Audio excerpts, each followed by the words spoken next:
Good morning.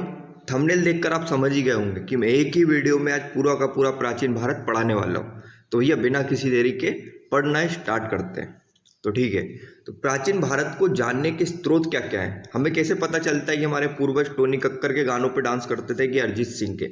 तो इसे कुछ जानने के स्रोत है कि प्राचीन भारत में हमारे पूर्वज करते क्या थे। तो पहला स्रोत जो है जानने का वो धर्म ग्रंथ।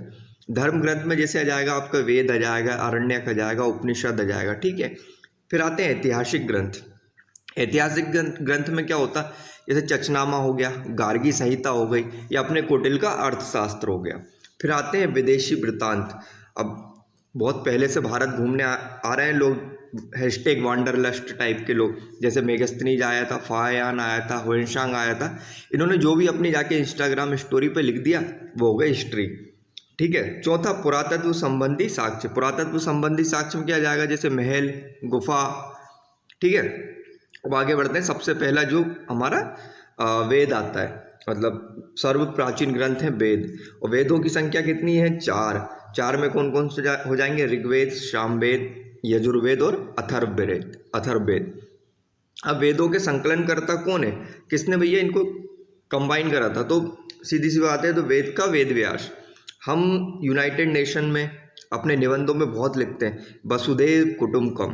तो ये वसुधैव कुटुंबकम का उपदेश कहाँ से मिला हमें? पहली बार तो ये वेद बोलता है कि सब मिलजुल के रहो, पूरी दुनिया एक है।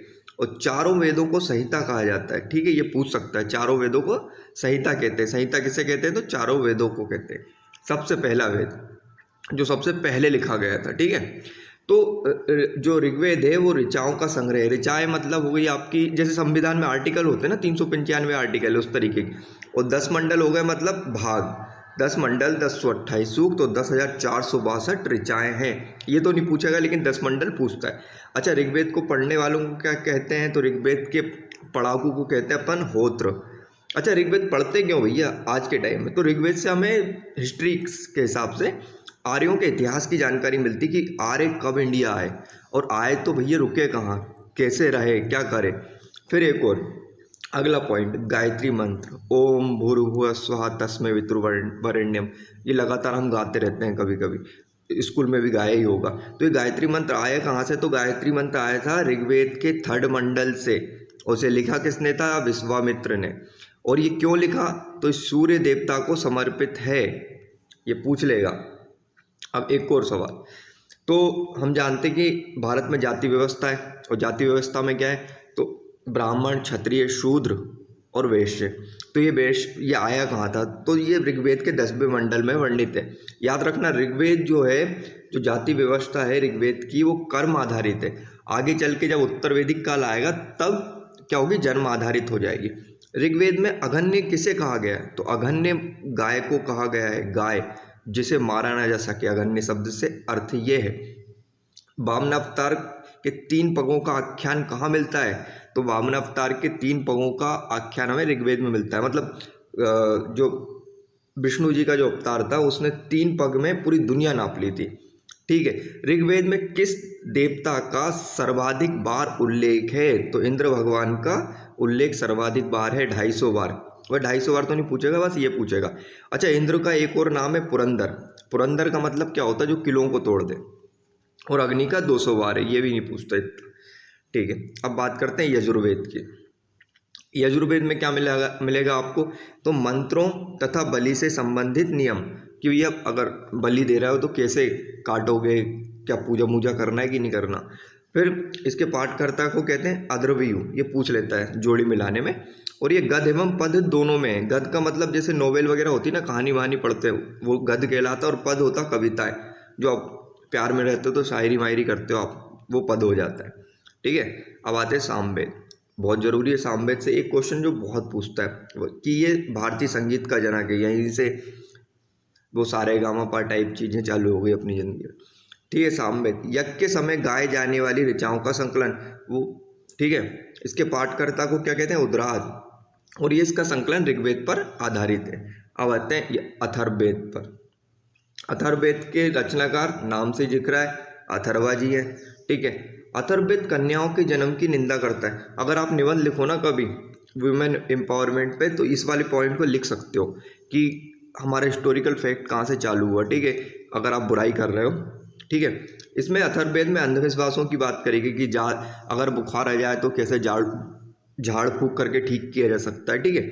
और इसमें परीक्षित को कुरुओं का राजा बताया गया, ये पूछता है, ठीक है। सभा एवं समिति प्रजापति की दो पुत्रियां हैं। आगे चल के उत्तर वैदिक काल में एक सभा और समिति होती जो राजा को सलाह देती कि कब क्या करना चाहिए। जैसे वर्तमान राज्यसभा हो गई सभा और समिति हो गई लोकसभा।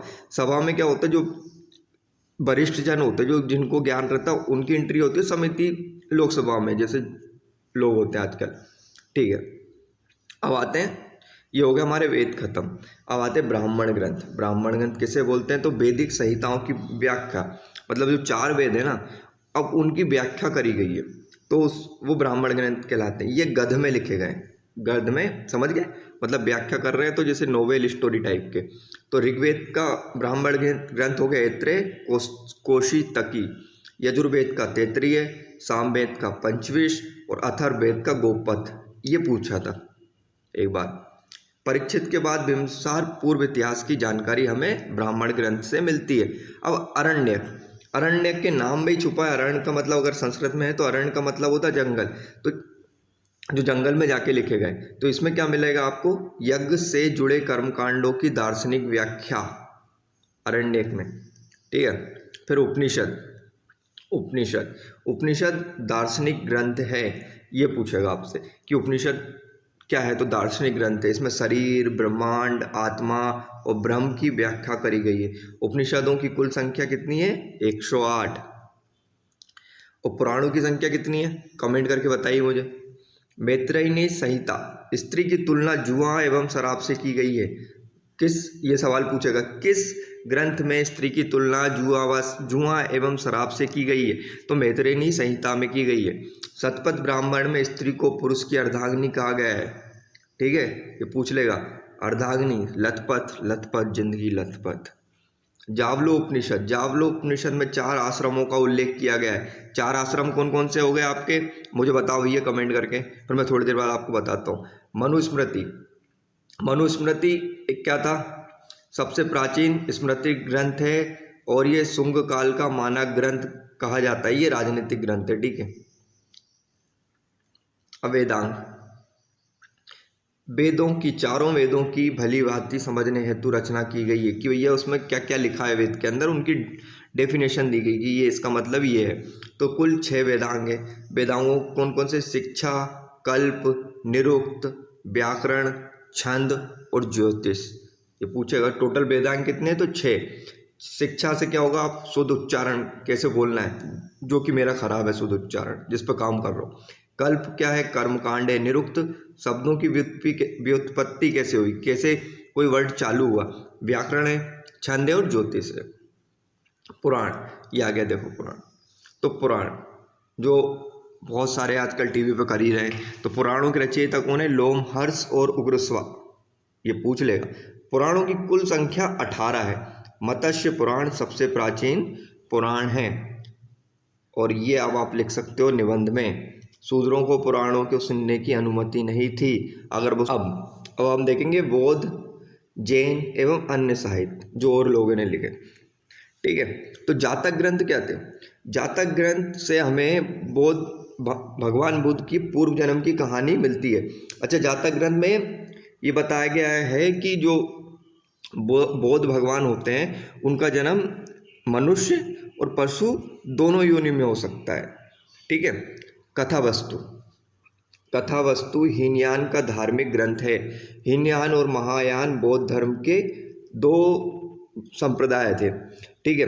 और ये कब अलग हुए, बौद्ध धर्म में पहला विभाजन हुआ था चतुर्थ बौद्ध संगति में, जो कश्मीर में हुई थी, जिसकी शासनकाल अपने कनिष्क भैया थे, ठीक है। आगम, आगम क्या होता है, जैन साहित्य को आगम कहते हैं, जैन साहित्य को आगम कहते हैं। कल्पश्रुत भी एक जैन ग्रंथ है। भगवती सूत्र, भगवती सूत्र क्या है, जैन ग्रंथ है, और ये महावीर के जीवन कृत्यों का वर्णन इसमें किया गया है। महावीर के जीवन कृत्यों का वर्णन किया गया है। अब आगे आते हैं अर्थशास्त्र, ये एक राजनीतिक ग्रंथ है, ठीक है। अर्थशास्त्र एक राजनीतिक ग्रंथ है जिसे किसने लिखा था, कौटिल्य ने। कहाँ गए कौटिल्य भाई, चाणक्य या कौटिल्य ने। इसके अनुवादक कौन है? तो अनुवादक हो गया श्याम शास्त्री, शाम को बैठ के इन्होंने लिख दिया पूरा। और इससे अर्थशास्त्र से हमें मौर्यकालीन इतिहास की जानकारी मिलती है कि वहाँ का प्रशासन कैसा था, क्या क्या हो सकता था। और ये अर्थशास्त्र जो है 15 अधिकरणों 180 प्रकरणों में विभाजन है। अगले राजतरंगिणी, ये तो MPPSC ने भी पूछा था। राजतरंगिणी के लेखक कौन है? राजतरंगिणी के लेखक हैं कल्हड़। और राजतरंगिणी से हमें कश्मीर के शासकों की जानकारी मिलती है। और एक और इम्पोर्टेंट फैक्ट है राजतरंगिणी के बारे में कि सर्वप्रथम संस्कृत भाषा का ऐतिहासिक ग्रंथ है। इससे पहले कभी संस्कृत में नहीं लिखा जा रहा था। ऐतिहासिक जो ग्रंथ होते हैं उनको, जिनमें राजा वगैरह का वर्णन होता है, ऐतिहासिक ग्रंथ का मतलब ये होता है। चचनामा, अब चचनामा जो है लेखक कौन है? अली अहमद। और अरबों के साथ सिंध विजय का वृतांत है। तो ये चचनामा की जानकारी। अष्टाध्यायी, अष्टाध्यायी के लेखक है पाणिनि जी। और ये संस्कृत भाषा का प्रथम व्याकरण ग्रंथ है।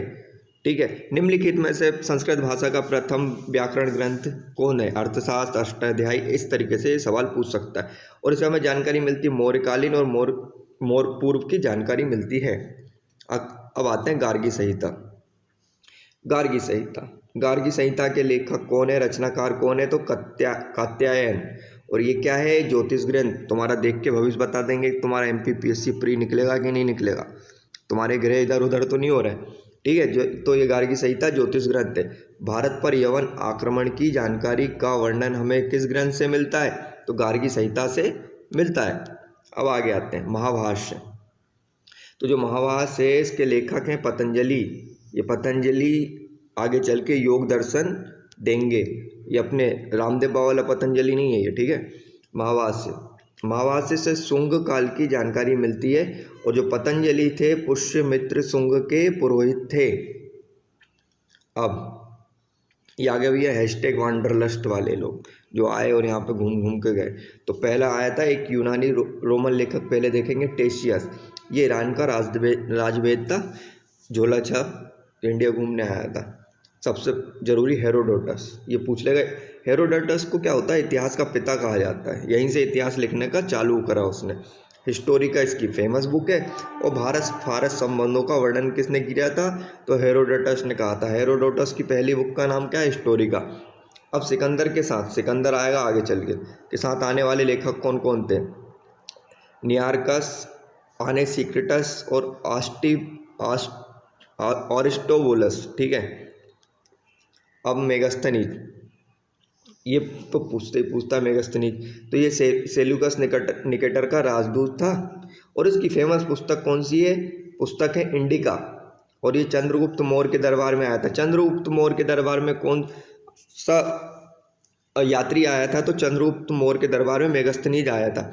इनके साहित्य से मौर्यकालीन की जानकारी मिलती है। सीधी बात है, चंद्रगुप्त मौर्य के काल में आएगा तो मौर्य काल के बारे में ही लिखेगा ना। ठीक है, डाइमेकस भाई साहब सीरियन नरेश आंतियोकोस के राजदूत थे।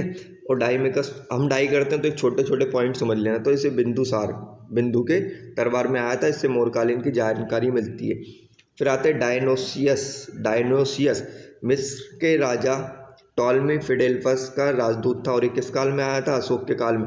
अच्छा, आप जानते हैं डायलिसिस क्या होता है? हमारे ब्लड जो खराब ब्लड होता है उसकी जगह नया ब्लड चलाते हैं। तो ये समझ लो अशोक ने जो कलिंग का युद्ध लड़ा उसके बाद हार्ट का परिवर्तन हो गया, तो ये डायलिसिस। ठीक है, इस तरीके से इसे याद कर लेना। अब टॉलमी भैया ने भारत का भूगोल नाम की एक किताब लिखी, लेकिन इसको इतना वो नहीं माना जाता, मतलब क्या बोलूँगा। अब आते हैं चीनी लेखकों पे जिन्होंने गलवान वैली पे अभी कब्जा कर लिया था, फिर हमने भगवाया। ठीक है, फायान चंद्रगुप्त द्वितीय के काल में आया था। और इसने मध्य प्रदेश के समाज के बारे में बोला कि भैया क्या समाज है यहाँ की, मतलब जो क्लाइमेट है दुनिया का सबसे अच्छा क्लाइमेट है। उसे इतना अच्छा लग गया। सही बात है, MPPSC हमारा रिजल्ट नहीं दे रहा और बोल रहा क्लाइमेट सबसे अच्छा है। ठीक है, अब आगे बढ़ते हैं। तो एक ह्वेनसांग आया था आगे, वो हर्षवर्धन के काल में आया था 629 में। और उसकी फेमस बुक का नाम क्या है? सीयूकी। ठीक है, ह्वेनसांग की फेमस बुक का नाम है सीयूकी। और इसने नालंदा विश्वविद्यालय में अध्ययन करा। ठीक है, ह्वेनसांग ने। अब देखते हैं अरबी लेखक, ठीक है। तो अरबी लेखक में पहला कौन हो गया, अलबरूनी। तो अलबरूनी किसके साथ आया था, अलबरूनी आया था गजनवी के साथ, और इसकी फेमस बुक थी किताब उल हिंद, मतलब तहकीकात है हिंद, भारत की खोज। भारत की खोज करके एक और बुक है डिस्कवरी ऑफ इंडिया, वो जवाहरलाल नेहरू ने लिखी थी, ठीक है। अच्छा, गजनवी ने भारत पर टोटल 17 बार आक्रमण करे थे, जिसमें से इसका 16वां आक्रमण जो था वो सोमनाथ पर था, और 17वां आक्रमण जाटों के विरुद्ध था। क्योंकि जब ये सोमनाथ लूट के जा रहा था, जाटों ने इसको बहुत परेशान करा था, इसके खिलाफ लूट वगैरह कर दी थी, जिसके बाद गजनवी को गुस्सा आया और उसने जाट पर आक्रमण करने का विचार करा था, ठीक है। अब आते हैं इब्न बतूता। इब्न बतूता अब आते हैं इब्न बतूता पे। इब्न बतूता ने फेमस बुक लिखी थी वो रहला, ठीक है। और इसका काल क्या था, मोहम्मद बिन तुगलक, और इससे दिल्ली का काजी नियुक्त करा था। मोहम्मद बिन तुगलक ने किसे दिल्ली का काजी नियुक्त करा था, तो इब्न बतूता को करा था। दिल्ली का काजी किसे नियुक्त करा, इब्न बतूता को। तारानाथ जो है तिब्बती धर्मगुरु थे, इन्होंने कंग्यूर और तंग्यूर नाम की 2 पुस्तकें लिखी। आज तक पूछा तो है नहीं, लेकिन आप पूछ ले तो पता नहीं। मार्क पोलो, ये पूछ लेगा, पांड्य राज की यात्रा करी थी। पांड्य राज की यात्रा किसने करी थी, तारानाथ, मार्क पोलो, मोहम्मद गजनवी। तो आ जाएगा मार्क पोलो ने पांड्य राज की वो करी थी। अब आते हैं पुरातत्व संबंधी साक्ष्य, ठीक है, महल वगैरह। तो भारतीय पुरातत्व शास्त्र के पितामह किसे कहते हैं, तो भारतीय पुरातत्व शास्त्र के पितामह कहते हैं अलेक्जेंडर कनिंघम को, ठीक है। फिर दूसरा पॉइंट, एशिया माइनर अभिलेख या बोगाज कोई अभिलेख, ये जो ईरान तरफ मिलेगा, ठीक है। तो इसमें मित्र, वरुण, इंद्र का उल्लेख है। फिर हेलियोडोरस, जहाँ से भागवत धर्म की जानकारी मिलती है, तो हेलियोडोरस कहाँ पर है, तो ये जो स्तंभ है विदिशा जिले में मिलेगा, ठीक है। हाथी गुम्फा अभिलेख, हाथी गुम्फा अभिलेख से हमें सर्वप्रथम भारतवर्ष का जिक्र मिलता है, भारत नाम का, और ये तिथि रहित अभिलेख है, इसमें कोई डेट नहीं लिखी है, ठीक है। शाहगोरा अभिलेख, शाहगोरा अभिलेख से सबसे पहले हमें दुर्भिक्ष मतलब अकाल की जानकारी मिलती है, और जब अकाल आएगा तो हमें ये सिखाएगा कि भैया खाद्यान्न सुरक्षित रखना चाहिए। अभी इंडिया में हम देखते हैं कि जो गेहूँ की खरीदी होती है वो इसी कारण होती है कि हम फूड सिक्योरिटी रख सकें, ठीक है। शाहगोरा अभिलेख कहाँ है, तो शाहगोरा अभिलेख महास्थान करके एक जगह है, महास्थान एक जगह है बांग्लादेश में, वहाँ पर शाहगोरा अभिलेख है। फिर आते हैं भीतरी स्तंभलेख। सर्वप्रथम होने वाले हूण आक्रमण की जानकारी हमें किस अभिलेख से मिलती है, तो हमें मिलती है भीतरी स्तंभलेख। भीतरी स्तंभ होगा तभी तो भैया हूण आक्रमण करेंगे, ठीक है। फिर आता है एरण अभिलेख। एरण अभिलेख से हमें सती प्रथा के साक्ष्य मिलते हैं, ठीक है। और ये एरण अभिलेख कहाँ पर है, तो एरण अभिलेख है सागर में। चलिए, और किसके काल में लिखा गया था, तो भानुगुप्त के काल में लिखा गया था। इसको ऐसे याद रखो, जो सती प्रथा करते हैं हम छुप छुप के करते हैं, गुप्त, ठीक है। अब मंदसौर अभिलेख, मंदसौर अभिलेख मंदसौर में मध्य प्रदेश के, और इससे हमें रेशम बुनकरों की जानकारी मिलती है। ये शायद 2017 में MPPSC ने क्वेश्चन पूछा था। आहत सिक्के कौन से होते, जो प्राचीनतम सिक्के होते थे। अगर आप कभी ये म्यूजियम वगैरह जाओगे तो वहाँ ऐसे चौकोर टाइप के सिक्के मिलते थे, अलग टाइप के, उन्हें हाथ सिक्के कहते हैं। सर्वप्रथम सिक्कों पर लेखन यवन शासकों ने करवाया था, ऐसी उंगली बनाते, 1 का सिक्का, 2 का सिक्का, 3 का सिक्का। समुद्रगुप्त,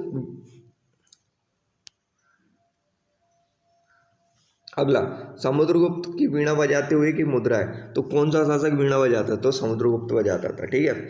अब थोड़ी हम मंदिर की बनने की बनावट देख लेते हैं, शैली। तो जो नॉर्थ में है, मतलब नर्मदा के उत्तर में नागर शैली, और ये विंध्याचल और इस तरफ बेसर शैली, और नर्मदा की तरफ द्रविड़ शैली, ठीक है। एक और सवाल पूछ लेगा, पंचायतन शैली किसे कहते हैं, तो पंचायतन शैली हमको नॉर्मल मंदिर में दिखती है। जैसे सोच लो, ये खजराना का मंदिर है, बीचों बीच गणेश जी का मंदिर, ये हो गया तुम्हारे साईं बाबा का मंदिर, ये नर्मदा जी का मंदिर, शिव जी का मंदिर, और ये हनुमान जी का मंदिर, इस टाइप के। तो मुख्य मंदिर के चारों तरफ जो मंदिर होते हैं उसे पंचायतन शैली कहते हैं, ठीक है। नागर शैली मतलब उत्तर भारत में देखने को मिलती है। अब पंचायतन शैली के कुछ उदाहरण देख लेते हैं। तो कंदेरिया महादेव मंदिर कहाँ पे, खजुराहो में है। लिंगराज मंदिर भुवनेश्वर में है। दशावतार मंदिर देवगढ़ में, और गोंडेश्वर मंदिर महाराष्ट्र में, और लक्ष्मण मंदिर कहाँ पे, खजुराहो में, ठीक है। अब आते हैं हम सिंधु सभ्यता। मतलब भारत की सबसे पुरानी सभ्यता जो नगरीय सभ्यता थी उसके बारे में जानते हैं। और मुझे प्यास लग रही है, ठीक है। तो भैया इसका सिंधु सभ्यता का काल कब से कब तक था? तो 2400 ईसा पूर्व से लेके 1700 ईसा पूर्व तक, मतलब ईसा जो क्राइस्ट है उसके जन्म से 2400 साल पहले, ठीक है। और इसके खोजकर्ता कौन थे सिंधु सभ्यता के? तो दयाराम साहनी ने खोज करी थी 1921 में, ठीक है। सिंधु सभ्यता को आद्य ऐतिहासिक या कांस्य युगीन सभ्यता कहा जाता है। मतलब आद्य ऐतिहासिक का मतलब होता है कि उनके मतलब उनकी लेखन वगैरह तो मिल गई लेकिन हम पढ़ नहीं पा रहे। और कांस्य युगीन का मतलब ये सभ्यता कांसे का यूज़ करती थी अपने जैसे बर्तन वगैरह बनाने के लिए, ठीक है। आगे हम देखेंगे जो वैदिक काल आता है उसके अंदर लोहे का यूज़ होता है, ठीक है। अब देखते हैं इसका विस्तार कहाँ से कहाँ तक था। जैसे कि इंडिया का विस्तार जम्मू कश्मीर से लेकर नीचे कन्याकुमारी तक है, तो ऐसे सिंधु सभ्यता का विस्तार कहाँ से कहाँ तक था, ठीक है। तो सिंधु सभ्यता सबसे ऊपर नॉर्थ में मांदा जो जम्मू कश्मीर में है वहाँ पे ऊपर सबसे आखिरी बाउंड्री थी चिनाब नदी के किनारे। पूर्व में आलमगीरपुर हिंडन नदी के किनारे। तो आलमगीरपुर कहाँ पर आपको मिलेगा? उत्तर प्रदेश में। और दक्षिण में दायमाबाद गोदावरी नदी के किनारे। और पश्चिम सुत कांगेडोर बलूचिस्तान दास्क नदी के किनारे, ठीक है। इधर देखते हो, ये हम जानते हैं कि जो सिंधु सभ्यता थी नगरी सभ्यता थी। यहाँ बढ़िया पक्के मकान थे, डबल मंजिल मकान थे, रोड साफ वगैरह थे, ठीक है। भारत में सर्वाधिक स्थल कहाँ पर मिले हैं? भारत में सर्वाधिक स्थल जो है गुजरात में मिले, ठीक है। सिंधु घाटी सभ्यता का सबसे बड़ा स्थल मोहनजोदाड़ो है। इस पर वो ऋतिक रोशन की पिक्चर भी तो आई थी, ठीक है। भारत में सिंधु घाटी सभ्यता का सबसे बड़ा स्थल मोहनजोदाड़ो है। और भारत में सबसे बड़ा स्थल कौन सा है? राखीगढ़ी। मोहनजोदाड़ो जो है पाकिस्तान में अभी भी है, ठीक है। एक बृहद स्नानागार मिला था, ठीक है, जहाँ बहुत सारे लोग पूजन पाठ करने के लिए वहाँ जाते थे। तो ये कहाँ पे बृहद स्नानागार? मोहनजोदाड़ो में। सिंधु सभ्यता की सबसे बड़ी इमारत कौन सी थी? तो मोहनजोदाड़ो में स्थित बृहद स्नानागार। फिर अगला सवाल आता है पशुपतिनाथ की मूर्ति कहाँ से मिली? तो मोहनजोदाड़ो से। बृहद स्नानागार भी वहीं से मिला, पशुपतिनाथ की मूर्ति भी मिली। पशुपतिनाथ की मूर्ति के चारों ओर हाथी है, गेंडा है, चीता है और भैंसा है। ये पूछ लेगा कौन कौन से जानवर पशुपतिनाथ की मूर्ति के चारों ओर है, ठीक है। फिर मोहनजोदाड़ो से तीसरी चीज़ जो फेमस है वो नृत्य करती हुई मूर्ति है। कांसे की अभी मैंने बोला था ना कांस्य युगीन सभ्यता है, तो कांसे की चीज़ मिलेगी और क्या मिलेगी, ठीक है। ये देखो ये फोटो, ठीक है। अब आते हैं मन के बनाने का कारखाना कहाँ पर है? तो लोथल और चंदूगढ़ में है, ठीक है। अब लिपि कैसी थी?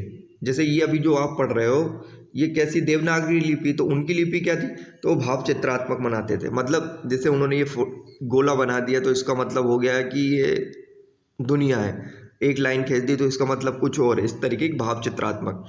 ये दाएं से बाएं लिखते थे, मतलब वो ऐसे लिखने चालू करेंगे, इस तरफ से लिखना चालू करेंगे और यहाँ तक आएंगे, ठीक है। अब आते हैं चावल के प्रथम साक्ष्य कहाँ पर मिले? तो चावल के प्रथम साक्ष्य मिलते हैं लोथल में। ये लोथल जो है गुजरात में, और ये पोर्ट है। पोर्ट मतलब बंदरगाह, वो अडानी वाला पोर्ट नहीं जो ले रखा जिससे आजकल गांजा और वो मिल रहा है, बहुत सारी चीज़ें मिल रही है अडानी की तो वैसे भी। चलिए, अच्छा इनकी तोल की इकाई जो थी 16 के अनुपात में थी। अब आते हैं 16 के अनुपात में, ये पूछता है मेलुआ शब्द जो मेसोपोटामिया के लेखों में मिलता है उससे क्या मतलब होता है? तो उस मेलुआ शब्द सिंधु सभ्यता के लिए यूज़ किया गया है, ठीक है। अगला पॉइंट, हड़प्पा और मोहनजोदाड़ो को जुड़वा राजधानी किसने कहा था? तो पिग्गट ने कहा था कि भैया जो हड़प्पा है, हड़प्पा और मोहनजोदाड़ो जुड़वा राजधानी है। कुबड़ वाला सांड जो है सिंधु सभ्यता का पूजनीय पशु था। वो आपने ऋतिक रोशन वाली पिक्चर देखी होगी, उसके सपने में भी वो कुबड़ वाला सांड टाइप की चीज़ आ रही थी, ठीक है। और अब सिंधु सभ्यता के लोग क्या अस्त्रों का यूज़ करते थे? मतलब इनके पास तलवार भाले कुछ था? बिल्कुल नहीं था। ये लड़ाई दंगों में विश्वास ही नहीं करते थे। लड़ाई दंगों में तो हम विश्वास करते हैं, लड़े जा रहे हैं हिंदू मुसलमान के नाम पे, ठीक है।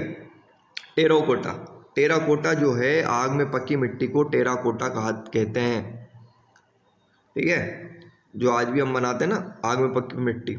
अब आते हैं नेक्स्ट टॉपिक पे। सिंधु सभ्यता यहाँ पर आके ख़त्म हुआ। यही बेसिक क्वेश्चन पूछेगा। अब आते हैं वैदिक सभ्यता।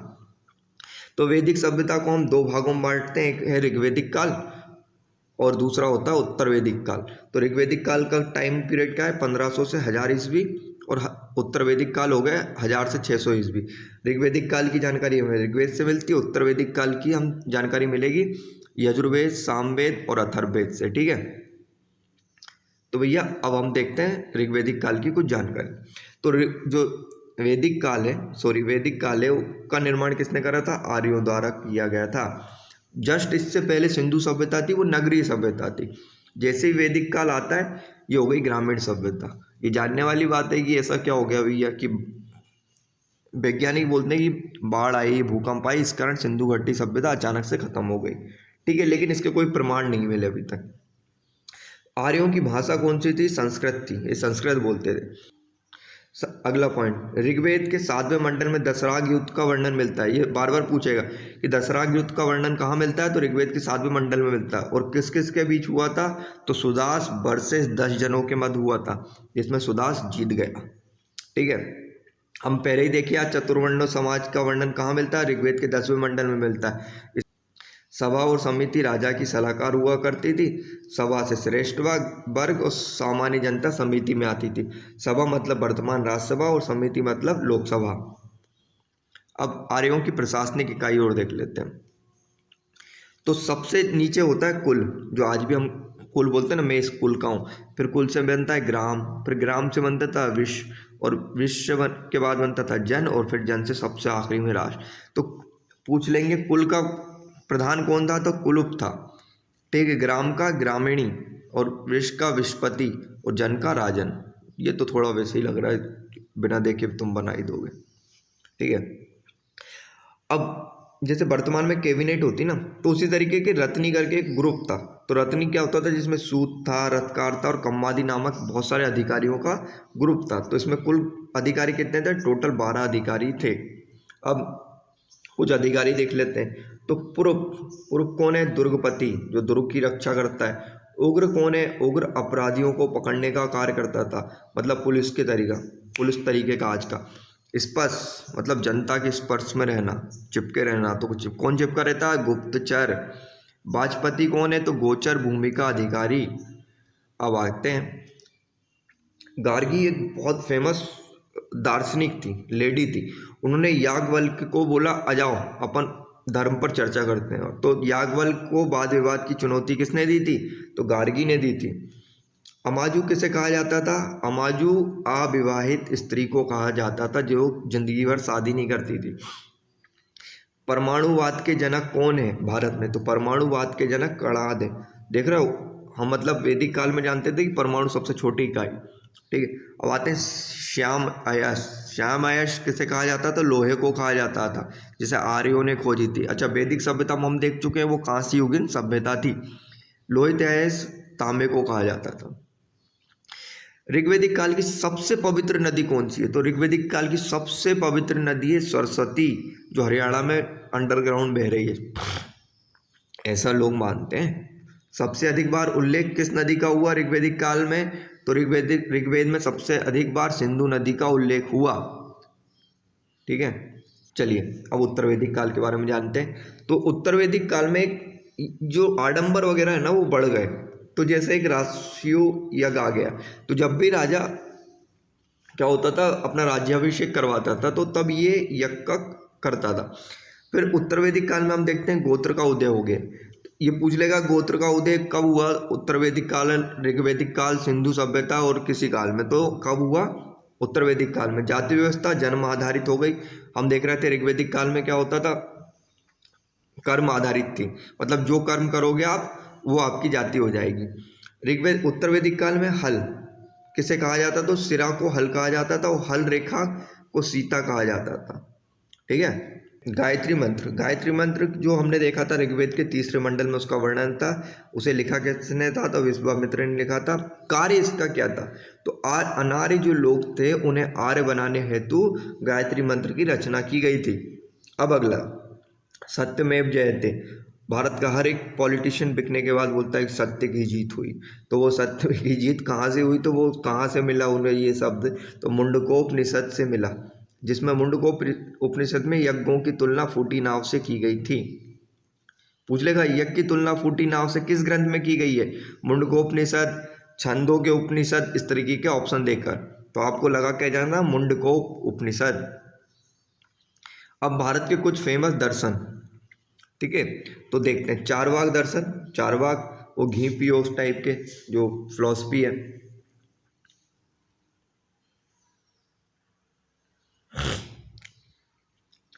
कुछ दर्शन और प्रवर्तक, तो चारवाक दर्शन, तो चारवाक दर्शन के प्रवर्तक चारवाक लोग थे। चारवाक नास्तिक धर्म था, ठीक है, उनका मानना था कि जो दिख रहा है ना बस उसी का अस्तित्व है, उसके अलावा कुछ नहीं है, ठीक है, जो नहीं दिखता वो है नहीं। तो अगर भगवान नहीं दिख रहा तो भगवान इस दुनिया में नहीं है। फिर आते योग दर्शन, तो योग तो तुम लगा दोगे पतंजलि का। सांख्य दर्शन कपिल ने दिया था, ठीक है। न्याय, न्याय दर्शन कौन थे प्रवर्तक, गौतम थे। पूर्व मीमांसा के जैमिनी जी, उत्तर मीमांसा के बदरायण बदरायण और वैशेषिक दर्शन कणाद। महाजनपद काल के जस्ट बाद 6ठी शताब्दी ईसा पूर्व दो बड़ी घटनाएं हुई, मतलब दो धर्मों का उदय हुआ। एक किला है जैन धर्म और एक किला है बौद्ध धर्म। तो हम पहले देखने वाले हैं जैन धर्म। तो जैन धर्म के पहले तीन तीर्थंकर ऋषभदेव जैन धर्म के संस्थापक है। 23वें तीर्थंकर कौन थे, तो पार्श्वनाथ जी थे। और 24वें तीर्थंकर थे महावीर स्वामी जी। तो अब देखते हैं महावीर स्वामी के बारे में इंपॉर्टेंट फैक्ट्स, क्योंकि यहाँ से सवाल बनते हैं। तो महावीर स्वामी जो थे 24वें तीर्थंकर थे। इनका जन्म कहाँ हुआ था, तो इनका जन्म हुआ था कुंडल ग्राम वैशाली में। और कब हुआ था, 540 ईसा पूर्व। भैया महात्मा बुद्ध का जन्म जो हुआ था वो 563 ईसा पूर्व हुआ था, ठीक है। अगला, तो महावीर स्वामी की पत्नी का नाम क्या था, यशोदा, और इनके बचपन का नाम था वर्धमान। महावीर स्वामी के बचपन का नाम था वर्धमान, और इनके पिता का नाम था सिद्धार्थ, माता थी त्रिशला, और पुत्री थी प्रियदर्शनी। तो इसमें इंपॉर्टेंट था प्रियदर्शनी, ठीक है, क्योंकि इन जो प्रियदर्शनी के जो पति थे वो महावीर स्वामी के पहले शिष्य बनेंगे, ठीक है। चलिए, तो बड़े भाई नंदीवर्धन से, किसकी अनुमति से, नंदीवर्धन से आज्ञा लेकर 30 वर्ष की आयु में गृह त्याग करा, ठीक है। तो महावीर स्वामी ने अपनी जिंदगी के 12 साल घनघोर तपस्या करी, ठीक है, ध्यान करा, जिसके बाद उन्हें ज्ञान की प्राप्ति हुई। कहाँ पर हुई, तो ऋजुपालिका के तट पर, ऋजुपालिका नदी के तट पर उन्हें ज्ञान की प्राप्ति हुई। जैसे ही उन्हें ज्ञान की प्राप्ति हुई तो उन्हें 3 शब्दों का यूज करा जाता है। तो जिन का मतलब होता है विजेता, मतलब अपने ऊपर विजय प्राप्त कर ली महावीर स्वामी ने। निर्ग्रंथ कहलाए मतलब बंधनहीन, अब वो किसी के भी बंधन में नहीं रहे। और अरिहंत हो गए, मतलब पूज्य हो गए महावीर स्वामी। महावीर स्वामी को जब ज्ञान की प्राप्ति हो गई, तो जब ज्ञान की प्राप्ति हो जाती है तो आपके शिष्य बनने चालू होते हैं, ठीक है। तो पहले शिष्य कौन थे, तो प्रथम अनुयायी थे जामिल, जो उनके दामाद थे। दामाद मतलब प्रियदर्शनी के पति। प्रथम जैन धर्म की प्रथम भिक्षुणी कौन है, तो जैन धर्म की प्रथम भिक्षुणी है चंपा। और एक और फैक्ट, आर्य सुधर्मा जो है जैन धर्म के प्रथम थेरा थे, प्रथम उपदेशक थे। तो भैया 300 ईसा पूर्व जैन धर्म में हो जाता विभाजन। उसका कारण क्या होता, मगध में पड़ जाता अकाल, और जब अकाल पड़ता है तो भद्रबाहु चले जाते हैं कर्नाटक और स्थूलभद्र रह जाते हैं वहीं मगध में। तो जब भद्रबाहु थोड़े दिनों बाद लौटते हैं, जब अकाल खत्म होता है, तो स्थूलभद्र और भद्रबाहु में लड़ाई हो जाती है, जिसके बाद जैन धर्म का विभाजन होता है। एक कहलाता है दिगंबर, दूसरा कहलाता है श्वेतांबर। श्वेतांबर स्थूलभद्र और दिगंबर भद्रबाहु, ठीक है। अब जैन धर्म की कुछ दार्शनिक मान्यता देख ले। तो जैन धर्म बोलता है त्रिरत्न की बात करता है। तो त्रिरत्न कौन कहता है, जैन धर्म कौन कौन से हो गए, सम्यक दर्शन, सम्यक ज्ञान और सम्यक आचरण। आचरक लिखा आचरण, ठीक है। अब जैन धर्म की कुछ मान्यताएं। तो जैन धर्म नास्तिक धर्म है, तो सीधी सी बात है, ईश्वर में विश्वास नहीं रखेगा। आत्मा की बात मानता है, पुनर्जन्म मानता है, कर्मवाद मानता है। सिर्फ क्या बात नहीं मानता है, कि भगवान है, ठीक है। अब आगे, तो जैन धर्म में त्रिरत्न के बाद आते हैं 5 महाव्रत। ये जिसका व्रत हमें रखना चाहिए, अहिंसा मतलब किसी को मारो मत, सत्य वचन हमेशा सत्य बोलो, अस्तेय अपरिग्रह और ब्रह्मचर्य। अस्तेय मतलब होता है चोरी ना करना, अपरिग्रह मतलब कुछ इकट्ठे मत करो सामान, जैसे आजकल फ्रिज भी लिया हो, कूलर लिया हो, 4-4 फ्रिज 4-4 गाड़ी, वो गलत चीज़ है, ठीक है। जैन धर्म में स्यादवाद या अनेकांतवाद, मतलब जैन धर्म बोलता है कि कोई भी एक टॉपिक है तो वो पूर्ण सच नहीं हो सकता, मतलब आप कह नहीं सकते हो कि ये सही है वो गलत है। इसका एक एग्जांपल देते हैं कि 5 अंधों को लेकर गए, ठीक है, और उनको हाथी पकड़ाया। तो किसी ने हाथी के पैर पकड़े तो बोला हाथी जो है ना मोटा है, मतलब सीधा लंबा है। किसी ने पूंछ पकड़ी तो बोला हाथी पतला है। किसी ने उसका पेट पकड़ लिया तो बोले गोल है। लेकिन सब थोड़े थोड़े सही थे, पूर्णतः कोई सही नहीं था, ठीक है। अब जैन धर्म को कौन कौन से राजाओं ने संरक्षण दिया, तो उदयन ने दिया, चंद्रगुप्त मौर्य ने दिया, अमोघवर्षन ने दिया। चंद्रगुप्त मौर्य भैया श्रवण बेलगोला जो जैन धर्म का स्थान है वहाँ जाता है और वहाँ जाके अपने प्राण त्याग करता है। अब आते हैं कुछ स्थापत्य से जुड़ी बात। मथुरा कला का संबंध किस धर्म से संबंधित है, तो जैन धर्म से संबंधित है।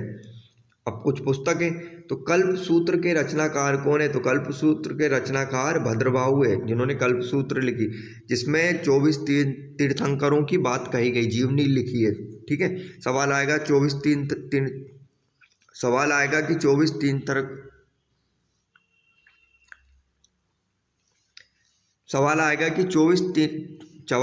आएगा कि 24 तीर्थंकरों की जीवनी किस पुस्तक में लिखी गई है, तो कल्प सूत्र में लिखी गई है। महावीर स्वामी का निर्वाण, मतलब महावीर स्वामी की मृत्यु कहाँ हुई, तो महावीर स्वामी की मृत्यु हुई थी पावापुरी में, राजगीर बिहार में 468 ईसा पूर्व। और कैसे हुई, तो मल्ल राजा सरस्तीपाल के राजप्रसाद में हो गई थी। 72 वर्ष की आयु में महावीर स्वामी को निर्वाण की प्राप्ति हो गई। अब क्या होता है, जैन संगतियाँ होती, जैसे कि हमारी जो पार्लियामेंट है वो साल में 4 बार मिलती है, तो ऐसे ही जैन संगतियाँ हुई। तो प्रथम जैन संगति हुई थी 300 ईसा पूर्व, ठीक है। कहाँ हुई थी, पाटलिपुत्र में हुई थी, और इसकी अध्यक्षता करी थी स्थूलभद्र ने।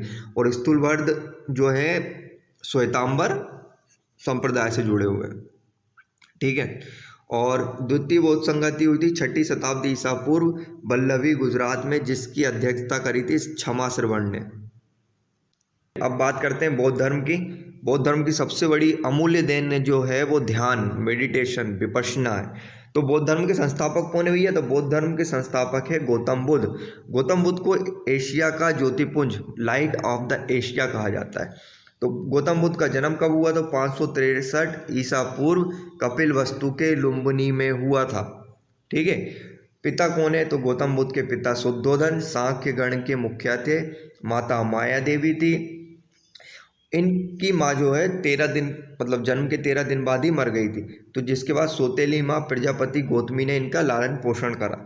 पत्नी थी यशोधरा और पुत्र थे राहुल गौतम बुद्ध के।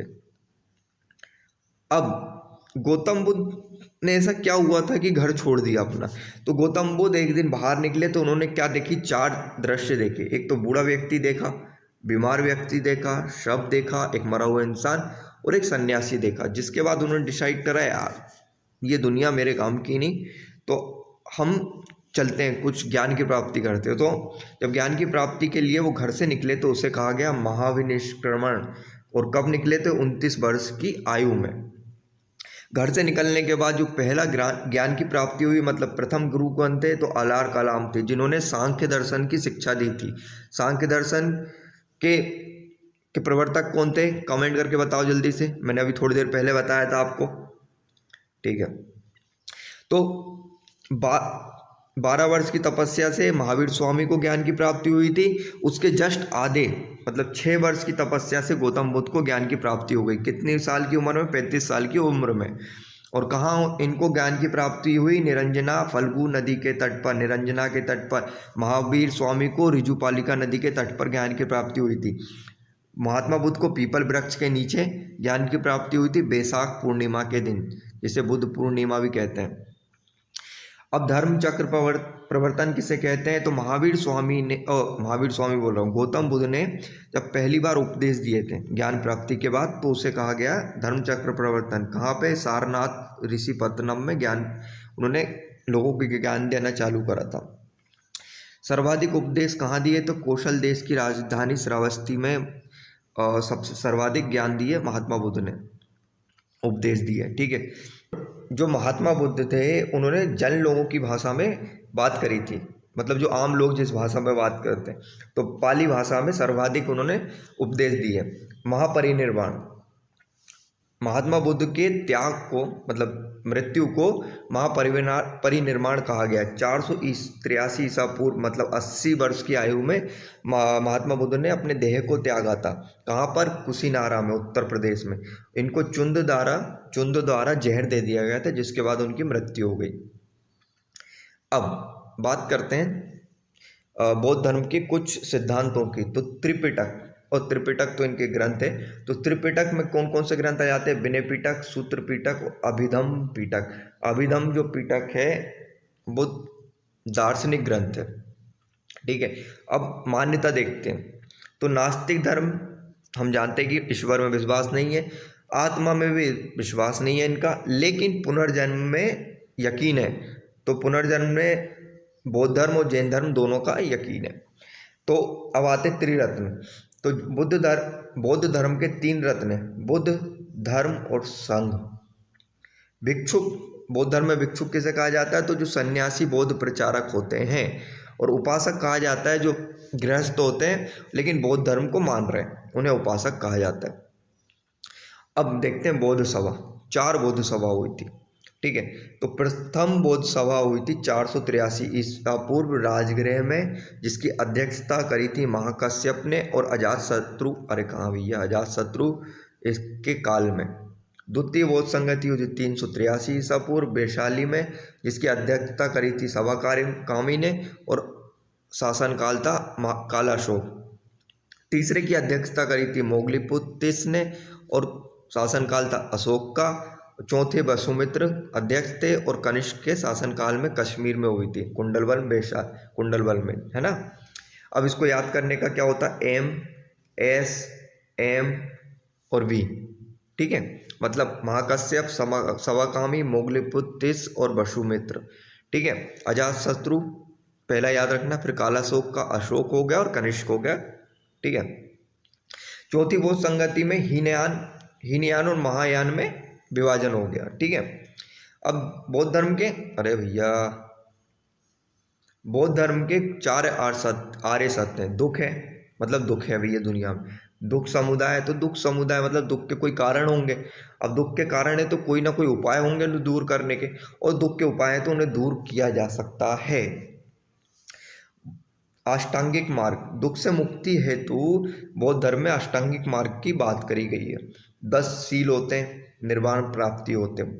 तो ये पूछ सकते हैं कि अष्टांगिक मार्ग किस धर्म से संबंधित है, 10 शील किस धर्म से संबंधित है, ठीक है। जातक कथाएं, जातक कथाओं में बौद्ध धर्म के पूर्व जन्म की बात करी गई है, ठीक है।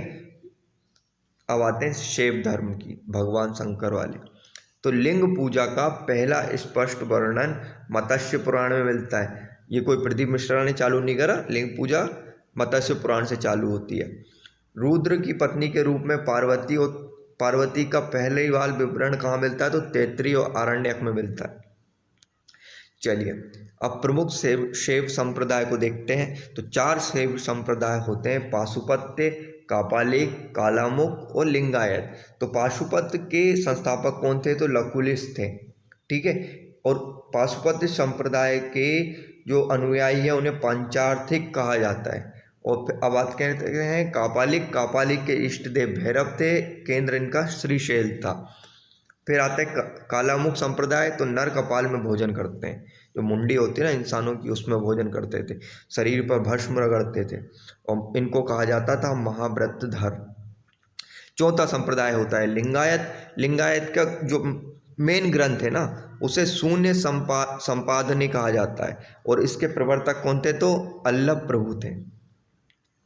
नैनार भैया, नैनार जो है भैया, जो शैव संप्रदाय है ना, शैव, उसके जो प्रचारक कहलाते थे नैनार कहलाते थे। तो टोटल इनके संख्या कितनी थी? 63 थी। और काल कौन से? पल्लव काल में।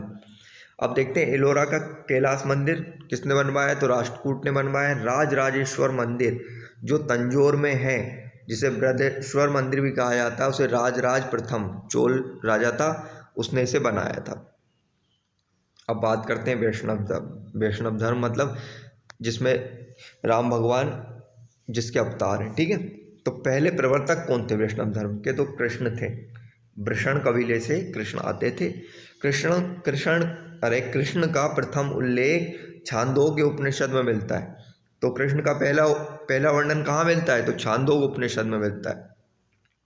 बेशनगर स्तंभ अभिलेख जो है हेलियोडोरस का बेशनगर स्तंभ अभिलेख से पहली बार हमें विष्णु की जानकारी मिलती है, वैष्णव धर्म की जानकारी मिलती है। वो कहाँ पर है? विदिशा में। 10 अवतार का उल्लेख मत्स्य पुराण में मिलता है। मत्स्य पुराण सबसे प्राचीन पुराणों में से एक है। अब भारत के कुछ संप्रदाय और उनके आचार्य देखते हैं। तो वैष्णव धर्म रामानुज है, हम जानते हैं राम भगवान वैष्णव के अवतार है। ब्रह्म संप्रदाय आनंद तीर्थ, जब इंसान को ब्रह्म की ज्ञान की प्राप्ति हो जाती तो आनंद में चला जाता है। रुद्र संप्रदाय वल्लभाचार्य, सनक निम्बार्क, नींबू खाने के बाद इंसान में सनकी हो जाता है। फिर बरकरी संप्रदाय नामदेव, श्री वैष्णव रामानुज, परमार्थ रामदास, राम भक्त रामानंद। तो बरकरी संप्रदाय के संस्थापक कौन है? नामदेव, श्री वैष्णव के रामानुज, परमार्थ के रामदास। जो दास लोग होते हैं वो दूसरे के परमार्थ में काम करते हैं, राम भक्त रामानंद। अब बात करते हैं मगध राज की। इस पर कोई पिक्चर बनाना चाहिए मगध पर, तो चलिए ठीक है मैं ही बनाऊंगा। तो संस्थापक कौन थे? तो बृहदत्त थे मगध साम्राज्य के। राजधानी कहाँ थी? तो गिरिवर्ज या राजगृह थी। हर्यक वंश, मगध साम्राज्य का हर्यक वंश। हर्यक वंश के संस्थापक कौन थे? तो हर्यक वंश के संस्थापक थे बिंबिसार। बिंबिसार ने जो बृहदत्त को हराया था। तो बिंबिसार का जो जीवक जो राजवैद था उसे बुद्ध की सेवा में भेजा था। ठीक है, आगे चल के जो जीवक जो है ना अवंती के राजा चंड प्रदोत की सेवा के भी ले जाएगा। जब चंड प्रदोत को एक बीमारी हो जाती है उसकी देखभाल के लिए बिंबिसार जो है जीवक को भेजता है। अब बिंबिसार की हत्या जो है अजातशत्रु कर देता है। अजातशत्रु इसका पुत्र था, बाप को मार दिया बेटे ने, ठीक है। और अजातशत्रु को उसका बेटा मार देता उदयन, है ना। यही ये इस वाले जो ग्रुप में है ना ऐसे बाप बेटे मारते रहते हैं। तो उदयन ने पाटलिग्राम की स्थापना करी। पाटलिग्राम की स्थापना किसने करी? तो उदयन ने करा। हर्यक वंश का अंतिम शासक था उदयन। और उदयन की हत्या किसने करी थी? तो शिशुनाग ने करी थी। तो शिशुनाग ने शिशुनाग वंश की हत्या करी। तो उदयन की हत्या किसने करी? तो शिशुनाग ने करी। और शिशुनाग ने शिशुनाग वंश की स्थापना करी। फिर आगे चल के नंद वंश की स्थापना महापद्म नंद ने करी। और नंद वंश का अंतिम शासक जो था वो घनानंद था। घनानंद को हराया था चंद्रगुप्त मौर्य ने, और चंद्रगुप्त मौर्य ने घनानंद को हरा के मौर्य वंश की स्थापना करी। यही इंपॉर्टेंट फैक्ट है, ठीक है। अब आगे बढ़ते हैं, सिकंदर के बारे में जानते हैं। जिंदगी हो तो सिकंदर की तरह, ठीक है। अब भैया सिकंदर जो थे, सिकंदर के गुरु कौन थे? अरस्तु थे। अरस्तु के कहने पर ये चला भैया दुनिया जीतने। आज कुछ तूफानी करते हैं गला लग गया बोल बोल के। सिकंदर ने भारत का अभियान कब चालू करा? तो 326 ईसा पूर्व में करा। सेनापति कौन था? Seleucus Nicator. सिकंदर का प्रिय घोड़ा के नाम क्या था? तो बहु केफला, ठीक है। इंपॉर्टेंट सवाल तो यहाँ बनता है कि हाइडेस्पिच का युद्ध या बेतस्ता का युद्ध या झेलम का युद्ध कौन कौन के बीच हुआ था? पोरस और सिकंदर के बीच हुआ था। अच्छा, सिकंदर और आगे बढ़ना चाहता था लेकिन सेना बोली क्या भैया अब तो घर की याद आ रही, बीवी बच्चों की याद आ रही, अब हम ब्यास नदी को पार नहीं करेंगे, चलो चुपचाप से घर। और मजबूरी में सिकंदर को लौटना पड़ा। अब मौर्य साम्राज्य की स्थापना कौन करी? संस्थापक कौन है? तो चंद्रगुप्त मौर्य है भैया। किसकी हेल्प से करी थी? इसने कौटिल्य के हेल्प से करी थी। चंद्रगुप्त मौर्य का उपनाम क्या है? सेंड्रोकोटस। चंद्रगुप्त का प्रधानमंत्री कौटिल्य। कौटिल्य ने अर्थशास्त्र की रचना करी थी जो 15 अधिकरणों में विभाजित है और जो संबंधित है राजनीति से। चंद्रगुप्त मौर्य की मृत्यु हुई थी श्रवण बेलगोला कर्नाटक में, जो जैन धर्म का तीर्थ स्थल है। चंद्रगुप्त मौर्य ने सेल्यूकस निकेटर को हराया था। और जैन धर्म की शिक्षा किससे ली थी? तो भद्रवाहु से ली थी, भद्रवाहु से, ठीक है भैया। सेल्यूकस का राजदूत मेगस्थनीज आया था किसके दरबार में? तो चंद्रगुप्त मौर्य के दरबार में आया था। और मेगस्थनीज ने कौन सी बुक फेमस लिखी? तो मेगस्थनीज की फेमस बुक है इंडिका। अब चंद्रगुप्त मौर्य के बाद आते हैं बिंदुसार भैया। बिंदुसार का उपनाम है अमित्रघात या शत्रु विनाशक। ऐसे कितने शत्रुओं का विष्णु ने विनाश कर दिया। चलिए ठीक है। तो बिंदुसार ने आजीवक संप्रदाय का अनुयायी था बिंदुसार, ठीक है। सीरियन नरेश एंटिकोस किसके दरबार सीरियन नरेश एंटिकोस का जो दूत था डायमिकस, वो बिंदुसार के दरबार में आया था, ठीक है। इसे डायमिकस को मेगस्थनीज का उत्तराधिकारी कहा जाता है, क्योंकि मेगस्थनीज ने जैसे ही मौर्य साम्राज्य को छोड़ा उसके बाद जस्ट डायमिकस की एंट्री हो गई थी, इस कारण उसे मेगस्थनीज का उत्तराधिकारी कहा जाता है। बिंदुसार ने सीरियन नरेश एंटिकोस से मदिरा, दारू, सूखे अंजीर मांगे। ये दारू पीने वाले लोगों की ये दिक्कत है, उधारी करते रहता है। अब आते बिंदुसार के बाद कौन आ गया, अरे हट जाए यार, अशोक द महान। 269 ईसा पूर्व मगध की राजगद्दी पर बैठा। इससे पहले अशोक कहाँ पे थे, अवंती पे थे। मतलब महाकाल की पूजन पाठ कर रहे थे कि भैया मुझे भी मतलब देश साम्राज्य का राजा बना दो, और इतने में इनके पापा निपट गए तो ये पहुंच गया अशोक, ठीक है, मगध। अब अशोक की जानकारी हमें, मतलब अशोक का नाम अशोक मास्की और गुर्जरा अभिलेख में मिलता है। भावरू अभिलेख से स्वयं को मगध का राजा बताए। भावरू अभिलेख में 13वें शिलालेख से कलिंग आक्रमण की जानकारी मिलती है। वो कलिंग आक्रमण कब करा था, राज्याभिषेक के 8वें वर्ष 261 ईसा पूर्व। कलिंग कहाँ है, तो उड़ीसा राज्य में, ठीक है। अब बात करते हैं टॉलमी फिडेल्पस का दूत डायोनिसिस कब आया, मुझे भी नहीं पता। टॉलमी फिडेल्पस का दूत डायोनिसिस अशोक के काल में आया था। मैंने आपको आगे बताया था ना कि जब कलिंग का युद्ध लड़ लोगे तो आपका डायलिसिस हो जाएगा, मतलब आपका हृदय परिवर्तन होगा, तो डायलिसिस मतलब डायोनिसिस। उपगुप्त ने बौद्ध धर्म की दीक्षा किसे, अशोक को दी।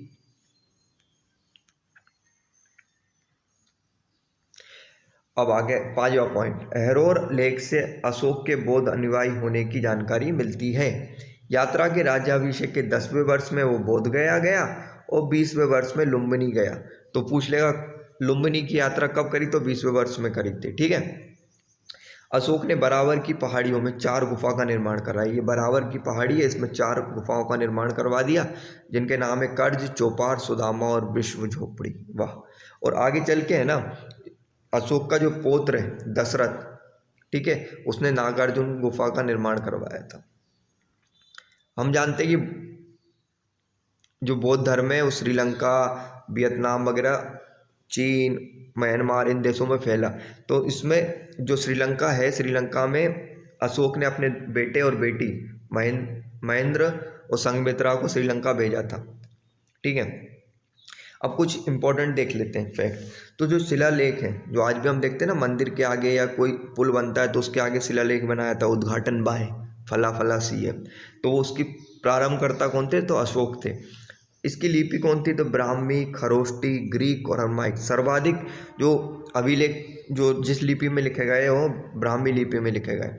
शिलालेख की खोज पोर्ट्रेट दी फेंथलेयर ने करी है, अशोक के शिलालेख की। और सबसे पहले जो शिलालेख पढ़ने में सफलता मिली उनके नाम है जेम्स प्रिंसेप, ठीक है। अब बात करते हैं स्तंभ लेख।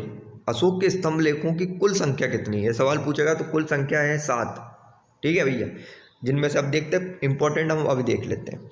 प्रयाग स्तंभ लेख पहले कौसंबी में था, अकबर बोला नहीं बहुत अच्छा है, इसे इलाहाबाद के किले में रख लो। फिर दिल्ली टोपरा, फिर फिरोज शाह तुगलक बोला नहीं ये तो भैया इससे बहुत जानकारी मिल रही, इसे रख लो टोपरा में। और हम देखते हैं कि फिरोज शाह कोटला मैदान कहाँ था, दिल्ली में, जिसका नाम अब हो गया अरुण जेटली स्टेडियम। अब बात करते हैं कौसंबी अभिलेख। कौसंबी अभिलेख को रानी का अभिलेख कहते हैं। निम्नलिखित में से रानी का अभिलेख किसे कहते हैं, तो कौसंबी अभिलेख को रानी का अभिलेख कहते हैं। अशोक का सबसे लंबा अभिलेख 7वां अभिलेख है, ठीक है। और सबसे छोटा रुमनदेही अभिलेख जो लुम्बिनी में क्या होता है बताओ, लुम्बिनी में महात्मा बुद्ध का जन्म हुआ था। साहगोरा अभिलेख महास्थान बांग्लादेश से अकाल की जानकारी मिलती है। अब देख लेते हैं मौर्य का प्रशासन, कैसे इनका राज्य काम करता था। तो सबसे बड़ा हो गया साम्राज्य, साम्राज्य बटा प्रांत में, प्रांतों को चक्र कहा जाता था, चक्र के प्रमुख राष्ट्रिक या कुमार जैसे राज्यपाल हो गया। फिर विषय और ग्राम, विषय के प्रमुख को विषयपति, ग्राम के प्रमुख को ग्रामिक। अब कुछ अधिकारी देख लेते हैं जो राज्य के काम करते हैं। तो एग्रोनोमाई, एग्रोनोमाई वर्तमान पीडब्ल्यूडी की तरह था, मतलब मार्ग निर्माण अधिकारी करवाते रहता था। समाहर्ता, इनकम टैक्स ऑफिसर, भैया आज के टाइम में इनकम टैक्स से डरो अगर आप विपक्ष के नेता हो तो आर के आय का संग्रह करता था। सन्निधाता कौन है? तो राजकीय कोषाध्यक्ष हो गया, मतलब रिजर्व बैंक टाइप की।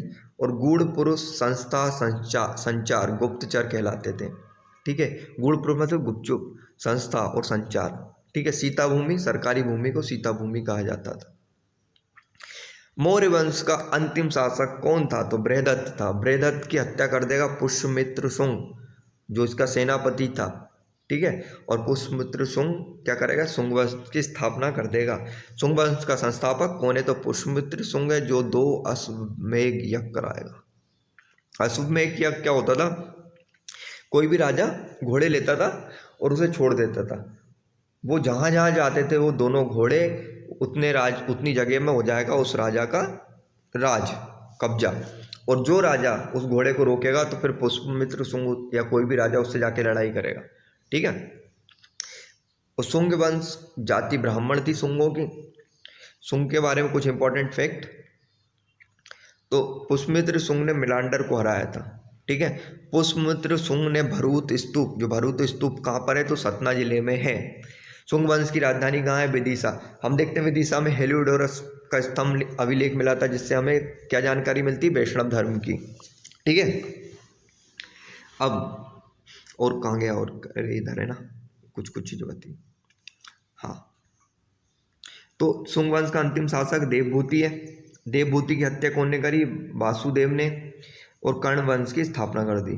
तो कर्ण वंश के संस्थापक कौन है? वासुदेव, ठीक है।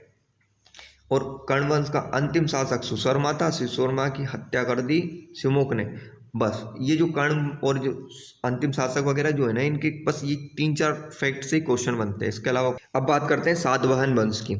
सातवाहन वंश भाई साहब पहला वो जो वंश था ना राज्यों का, जो मात्र सत्तात्मक था। आप निबंध लिख के आओ ना तो इसको जरूर कोट करके आना, सातवाहन वंश को, ठीक है।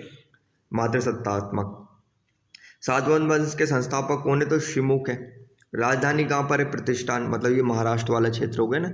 सातवाहन वंश ने सर्वाधिक शीशे के सिक्के जारी करे थे। सातवाहन वंश की एक और बड़ी इंपॉर्टेंट बात है कि अमरावती कला का विकास किस शासनकाल में हुआ? तो सातवाहन वंश के काल में हुआ, और इन्होंने एक कार्ले का चैत्य बनाया है, ठीक है। फिर एक और फैक्ट हो जाता, ब्राह्मणों को सबसे पहले दान में भूमि किस राज्य ने दी? तो सातवाहन राज्यों ने दी।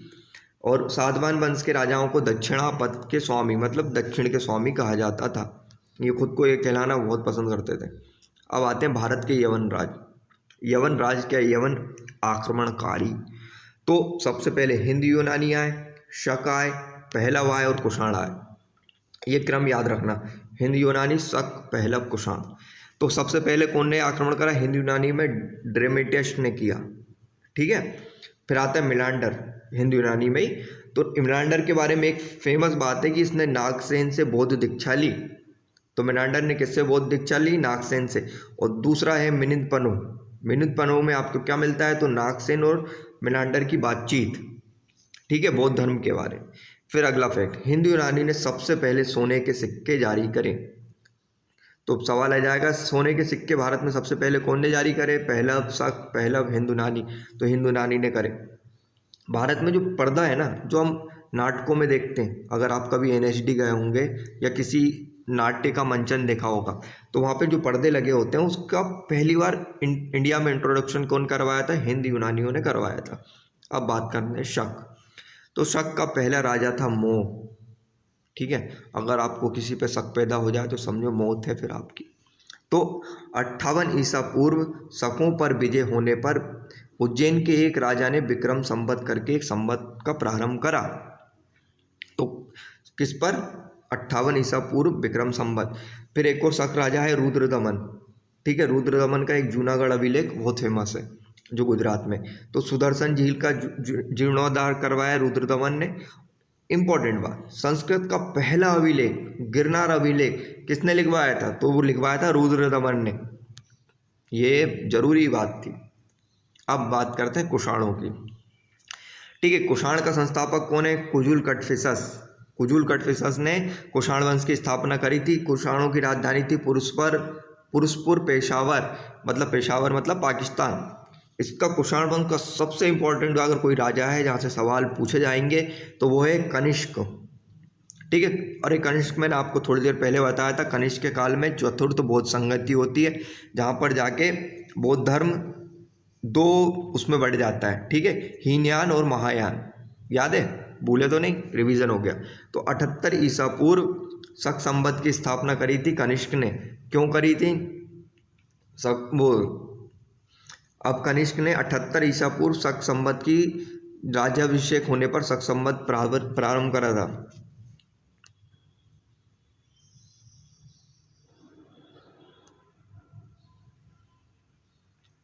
ठीक है, अब कनिष्क ने 78 ईसा पूर्व शक संवत प्रारंभ करा था, जब अपने राजगद्दी पर बैठा था। बोले चलो यार, आज राजगद्दी पर बैठे कुछ तो कर लेते हैं, शक संवत चालू कर लेते हैं।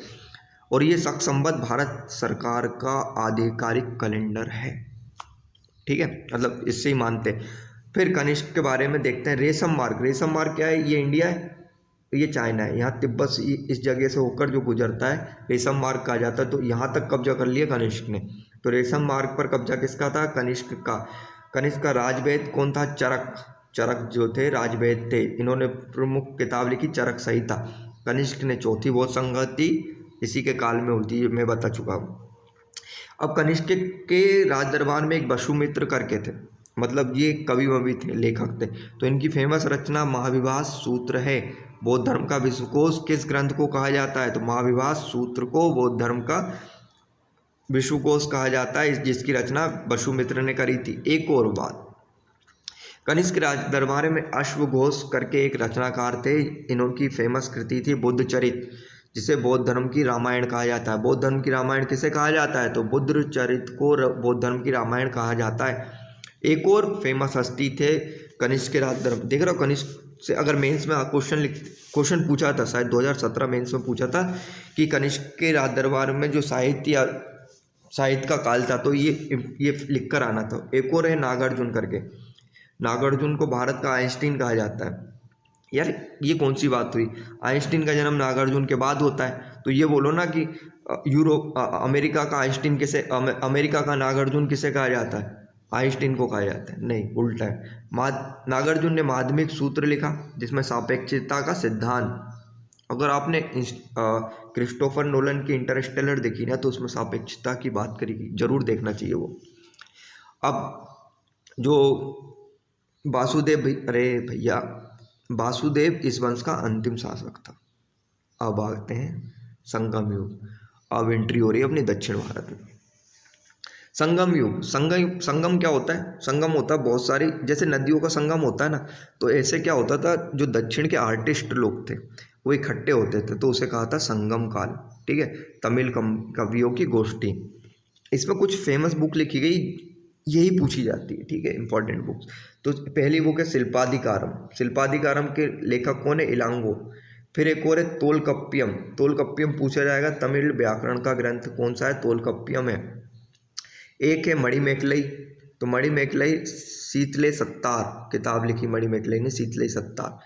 फिर एक आती इरामावतारम, कंबनकृत रामायण है। ठीक है, फिर एक और फैक्ट है, आर्किमेडू चोल वंश का प्रमुख बंदरगाह था। बस यहीं से इतना ही। अब बात करते हैं गुप्त साम्राज्य की। तो गुप्त साम्राज्य की बात करते हैं। गुप्त साम्राज्य के संस्थापक कौन थे? तो श्रीगुप्त थे। ठीक है, गुप्त साम्राज्य के संस्थापक थे श्रीगुप्त। तो गुप्त साम्राज्य के संस्थापक कौन है? श्रीगुप्त।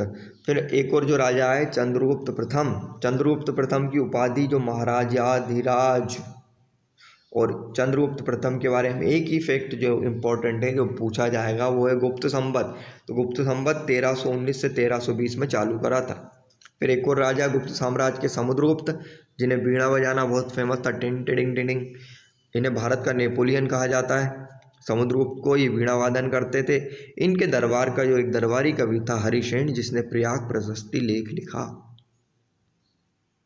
ठीक है, आगे बढ़ते हैं, करते चंद्रगुप्त द्वितीय की। चंद्रगुप्त द्वितीय के काल में फायान करके एक चीनी यात्री आया था। ठीक है, चंद्रगुप्त द्वितीय जैसे नवरत्न अकबर के दरबार में थे, वैसे ही नवरत्न चंद्रगुप्त द्वितीय के दरबार में थे, जिनमें से प्रमुख देखते हैं कालिदास, धन्वंतरी, छपणक, अमर सिंह, शंकु, बेताल भट्ट, घटकरपर, वररुचि।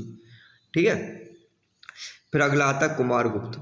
नालंदा विश्वविद्यालय की स्थापना किस काल में हुई? तो गुप्त काल में हुई। कौन ने करी? कुमारगुप्त प्रथम ने। फिर स्कंदगुप्त आता है। स्कंदगुप्त के काल में पहली बार हूणों ने आक्रमण करा। पहली बार हूणों ने आक्रमण किस काल में करा? तो गुप्त काल में करा था। किसके राजकाल में? तो स्कंदगुप्त के राजकाल में। गुप्त वंश का अंतिम शासक कौन था? तो विष्णुगुप्त था। ठीक है, अब देख लेते हैं गुप्त काल का प्रशासन। तो सबसे पहले आ जाता देश, भुक्ति और विषय। तो देश का प्रमुख कौन? गोपना, उपरीक और विषयपति। दिनार क्या थी? तो दिनार गुप्त काल की स्वर्ण मुद्रा थी। फिर एक और सबसे जरूरी बात, एरन अभिलेख जो सागर में उस गुप्तकालीन, उससे हमें सती प्रथा के साक्ष्य मिलते हैं। अब बात करते हैं चार्ट। चार्ट और भाट। भाट तुमने देखे होंगे, जो आज भी आते हैं, पुलिस की वर्दी पहनते हैं, तो वो पुलिस कर्मचारी है। दंडपाशिक, दंडपाशिक पुलिस अधिकारी हो गए, और भाट था पुलिस कर्मचारी। क्षेत्र, क्षेत्र का मतलब होता है कृषि योग्य भूमि। वास्तु, वास्तुशास्त्र, इतना तो पता है जहाँ हम रहते हैं। सिल कहा जाता था जोतने योग जो जोतने योग भूमि नहीं रहती, जहाँ खेती नहीं कर सकते। और अपरहत, जंगली भूमि को अपरहत कहा जाता था। अब गुप्तकालीन साहित्य देखते हैं, जिनसे सवाल पूछा जाएगा। पंचतंत्र, पंचतंत्र की कहानी आपने बचपन में पढ़ी होगी। तो इसे किसने लिखी थी? तो इसे लिखी थी विष्णु शर्मा ने। ठीक है, दूसरा आर्यभट्ट। आर्यभट्ट वैज्ञानिक थे भैया। इन्होंने फेमस पुस्तक थी आर्यभट्टयम और सूर्य सिद्धांत। इन्होंने पहली बार बताया था कि सूर्य ग्रहण और चंद्र ग्रहण क्यों लग रहे हैं। समझ रहे हो, उस काल में उन्होंने बता दिया सूर्य ग्रहण, चंद्र ग्रहण। और आज हम लोग नहीं बता पाते हैं कि चंद्र ग्रहण और सूर्य ग्रहण क्यों लग रहे हैं। भूल जाएंगे, एमपीपीसी प्री में क्वेश्चन पूछेगा तो भूलना मत। ठीक है, पृथ्वी अपनी धुरी पर घूमती है, ये बात कौन ने? आर्यभट्ट ने कही थी। ये आज अगर ये होते तो इनको मिल जाता नोबेल प्राइज। ठीक है, साहित्य। मंदिर कला का प्रारंभ कब होता है? तो मंदिर कला का प्रारंभ होता है गुप्त काल में। त्रिमूर्ति का प्रारंभ कब हुआ? तो त्रिमूर्ति का प्रारंभ भी गुप्त काल में। बाघ की गुफाएं जो धार में है, और अजंता की जो गुफाएं महाराष्ट्र में, ये गुप्तकालीन गुफाएं। ठीक है, अब आगे बढ़ते हैं। बराहमीर। बराहमीर जो है इन गुप्तकालीन साहित्यकार थे। इनकी फेमस रचना है बृहद संहिता। बृहद संहिता नक्षत्र विज्ञान पर आधारित है। चलिए, ब्रह्मगुप्त। ब्रह्मगुप्त जो वैज्ञानिक थे, इन्होंने गुरुत्वाकर्षण, ग्रेविटी की खोज कर ली थी भैया। सूत्रक, शूद्रक ने मृच्छकटिकम नाम की एक फेमस पुस्तक लिखी। और कालिदास के बारे में क्या कहें, हम आपके हैं कौन में कालिदास की पुस्तक पर वो एक नहीं था बंदा, तारक मेहता। तारक मेहता अभिज्ञान शाकुंतलम पर वो रिसर्च कर रहा होता है, उसे कितना बेवकूफ़ बन रहा था यार। मतलब साहित्य पर जो रिसर्च कर रहा है बेवकूफ़ है। चलिए आगे बढ़ते हैं। अब वर्धन वंश देखते हैं। वर्धन वंश, वर्धन वंश की स्थापना कौन करेगा? वर्धन वंश की स्थापना करते हैं पुष्यभूति। राजधानी थानेश्वर। थानेश्वर कहाँ पर? थानेसर है, हरियाणा में। तो वर्धन वंश का सबसे जो इम्पोर्टेंट राजा है, जिसके बारे में हमें पढ़ना चाहिए, जिससे क्वेश्चन पूछा जाएगा, तो वो है हर्षवर्धन। ठीक है, हर्षवर्धन के काल में ह्वेनसांग करके एक यात्री आया था। ठीक है, जिसे कहा जाता है यात्रियों में राजकुमार, शाक्य मुनि और नीति पंडित। हर्षवर्धन ने कश्मीर के एक शासक से बुद्ध के दांत, महात्मा बुद्ध के दांत बलपूर्वक लड़ाई करके जीत के लाया था। हर्षवर्धन के काल में महामोक्ष परिषद होती थी। जैसे आज के टाइम में जो महाकुंभ होता है ना हर 5वें साल, तो ऐसे महामोक्ष परिषद हुआ करती थी हर्षवर्धन के काल में प्रयाग में, प्रति 5वें वर्ष। हर्षवर्धन के काल में बाणभट्ट करके एक साहित्यकार था, जिसने हर्षचरित और कादम्बरी करके एक पुस्तक लिखी थी। हर्षवर्धन खुद एक बढ़िया रचनाकार था। उसकी फेमस पुस्तक थी प्रियदर्शी का रत्नावली और नागानंद।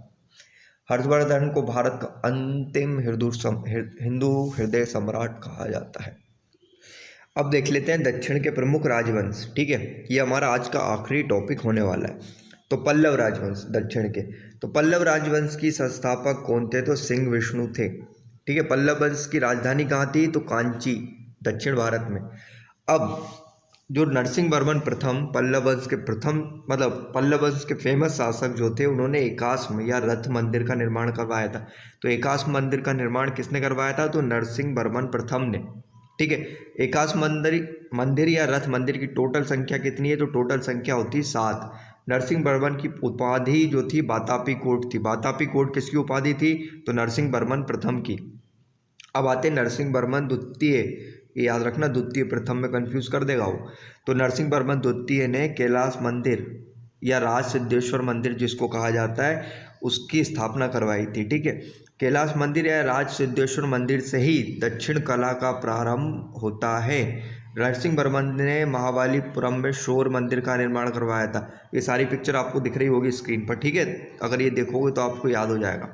अब अगला, नरसिंह वर्मन द्वितीय के काल में दरबारी कवि जो था दंडी, इसने 10 कुमार चरित्र की रचना करी थी। 10 कुमार चरित्र की रचना किसने करी थी? दंडी ने करी थी। फिर नंदी वर्मन द्वितीय ने कांची के मुक्तेश्वर मंदिर का निर्माण करवाया था और बेकुंठ पेरामल का निर्माण करवाया था। अब आते हैं दूसरा, पल्लव के बाद आते हैं चोल। तो चोल साम्राज्य की स्थापना किसने करी? तो विजयालय। ठीक है, इस विद्यालय की उपाधि थी नरकेशरी। बताओ, ऐसी उपाधि नरकेशरी। और इनकी राजधानी, चोलों की राजधानी थी तंजौर। ये बहुत इंपॉर्टेंट है, पूछता भी है। अब चोल के प्रमुख राजा देखते हैं। तो राजराज प्रथम ने यहाँ पर जो श्रीलंका है यहाँ पर आक्रमण करा और आक्रमण करके श्रीलंका जीत लिया। श्रीलंका के कुछ पार्ट जीत लिए और वहाँ पर अपने स्टेट एक राज्य बनाया जिसका नाम रखा मुंडी चोल मंडलम। और इसके बाद इसने अपनी एक उपाधि ली थी, क्या नाम था उसका? गंगे चोल मंडलम करके। ठीक है, अगर आपको पता है, सही उपाधि पता है तो कमेंट कर देना मुझे, है ना। राजराजेश्वर मंदिर का निर्माण भी राजराज प्रथम ने करवाया था, जो तंजौर में है। ठीक है, अब देख लेते हैं चोल काल में प्रशासन कैसे बटा हुआ था। तो चोल काल में सबसे बड़ा तो साम्राज्य होता है, फिर आते थे मंडलम, मतलब मंडलम समझ लो स्टेट, फिर कोट्टायम स्टेट के बाद संभाग हो जाएंगे, नाडु जिला हो जाएगा और कुर्रम नगर पंचायत टाइप की चीज़ें। ठीक है, अब देखते हैं कुछ शब्दावलियाँ। नाटुर किसे कहा जाता था? नाटुर कहते थे नाडु की स्थानीय सभा, मतलब ये नाडु समझ लो जिला पंचायत टाइप की। ठीक है, नगरतार हो गया नगर पंचायत, नगर की स्थानीय सभा। बेललाल कौन थे? तो बेललाल धनी किसान थे जिनके पास बहुत सारी जमीन रहती, बहुत सारा पैसा था। उर साधारण लोगों की समिति को उर कहा जाता था, मतलब ग्राम पंचायत की ग्राम सभा टाइप की। नगरम व्यापारियों की सभा थी, जो आज भी होती भैया, फिक्की हो गया, इस तरीके की। चतुर्वेदी मंगलम क्या है? तो ब्राह्मणों को दान में दी गई भूमि को चतुर्वेदी मंगलम कहा जाता है। अच्छा, एक सवाल और था कि ब्राह्मणों को सर्वप्रथम दान में भूमि देना किसने चालू करा था? मैंने 10 मिनट पहले ही बताया, जल्दी बता दो कमेंट करके भैया। चलो, कलंजू क्या होता है? कलंजू सोने के सिक्के। कन्नड़ साहित्य के रत्न, मतलब चोल काल में जो साहित्यकार थे उन्हें कन्नड़ साहित्य के रत्न कौन है? तो पंप, पोन और रन, ये पूछेगा। भारतीय वास्तुकला का निकष किसे कहा जाता है? तो भारतीय वास्तुकला का निकष बृहदेश्वर मंदिर तंजौर को कहा जाता है, जिसकी स्थापना राजराजेश्वर ने करी थी। चोल काल का सांस्कृतिक सार है नटराज की मूर्ति। अब आते हैं राष्ट्रकूट, पल्लव, चोल और राष्ट्रकूट। तो राष्ट्रकूट के संस्थापक थे दंतीदुर्ग और इनकी राजधानी थी मान्यखेत। ठीक है, अब इसमें एक प्रमुख राजा थे कृष्ण करके, तो इन्होंने एलोरा के कैलाश मंदिर का निर्माण करवाया था। फिर दूसरे प्रमुख राजा जो है राष्ट्रकूट में, वो है ध्रुव ने त्रिपक्षीय संघर्ष में भाग लिया था। त्रिपक्षीय संघर्ष जो हुआ था कन्नौज पर विजय के लिए हुआ था। तो त्रिपक्षीय संघर्ष में कौन कौन थे? तो पाल थे, प्रतिहार थे और राष्ट्रकूट थे, जिसमें राष्ट्रकूट विजय हुआ, मतलब ध्रुव विजय हो गया। अब राष्ट्रकूट राज्य में कुछ बहुत फेमस साहित्यकार थे, उनको देख लेते हैं जिनकी रचनाओं पर सवाल आते हैं। तो अमोघ वर्ष था, जिसकी प्रमुख रचना थी कविराज मार्ग। किसकी रचना है तो अमोघ वर्ष की। आदि पुराण जिनसेन की है। गणित सार संग्रह, भाई गणित पर किताब रचने के लिए बहुत महावीर होना पड़ता है, तो महावीराचार्य।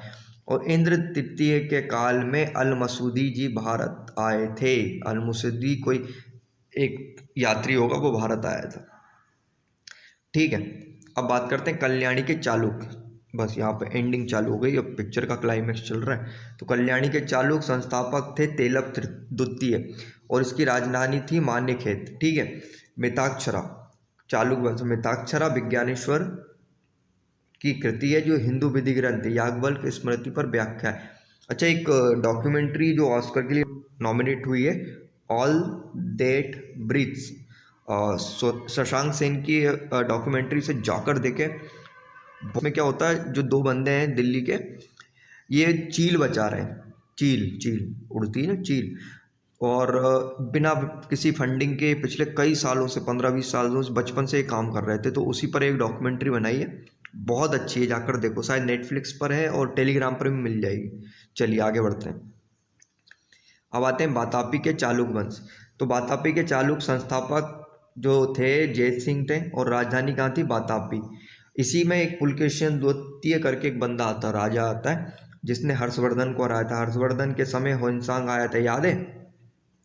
और हर्षवर्धन को हराने के बाद दक्षिणा प्रदेश्वर की उपाधि ली। नर्मदा नदी के तट पर ही युद्ध हुआ था। ठीक है, पुलकेशिन द्वितीय का एक एहोल अभिलेख है कि जिसके लेखक थे रवि कीर्ति जी। अजंता की गुफा में फारसी दूत मंडल का स्वागत करते हुए पुलकेशिन द्वितीय का चित्र है। पुलकेशिन द्वितीय ने मेघुती का मंदिर का निर्माण करवाया था।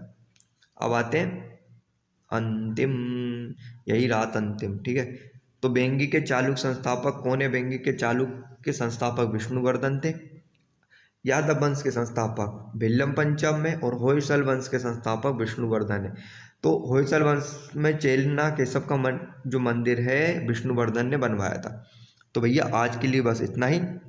वीडियो अच्छी लगी तो सब्सक्राइब कर देना, प्लीज़ सब्सक्राइब कर देना यार भैया। और अगली वीडियो में हम पता मध्यकालीन भारत पढ़ने वाले हैं, तो इस कारण ज़रूर सब्सक्राइब करें और कमेंट करके मुझे बताएं कि वीडियो कैसी लगी और कैसा पढ़ाया मैंने। Thank you.